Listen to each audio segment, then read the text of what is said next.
नमस्कार मित्रांनो, मी ॲडव्होकेट युवराज शेळके. आजच्या व्हिडिओमध्ये आपण महिलांना कायदेशीर सल्ला जर पाहिजे असेल तर काय प्रोसिजर आहे, काय तरतूद आहे, ही महत्त्वाची गोष्ट आपण आजच्या व्हिडिओमध्ये पाहतो आहे. माझ्या व्हिडिओला सबस्क्राईब केलं नसेल तर सबस्क्राईब करावे, लाईक करावे.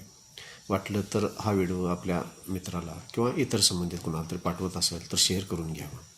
महत्त्वाचा मुद्दा आपण जे पाहतोय ते आपण घरातील महिला असतील किंवा इतर महिला असतील त्यांना कायदेशीर सल्ला जर मोफत पाहिजे असेल तर त्यासाठी काय प्रोसिजर आहे हे आपण थोडक्यात पाहतोय. त्या महिलेने विधी सेवा प्राधिकरण यांच्याकडे रीतसर अर्ज करून आपणला कायदेशीर कोणत्या प्रकारचा सल्ला पाहिजे. काही महिलांचे घरगुती छळ होत असतात किंवा काही मुलांना कायदेशीररित्या अडचणी येत असतात किंवा काही महिलांना इतर काही कारणास्तव त्रास होतो. अशावेळी जर कायदेशीर सल्ला पाहिजे असेल त्या महिलांना तर त्यांनी विधी प्राधिकरण यांच्याकडे रीतसर अर्ज करून त्यांच्याकडून मोफत सल्ला मागू शकतात. नमस्कार.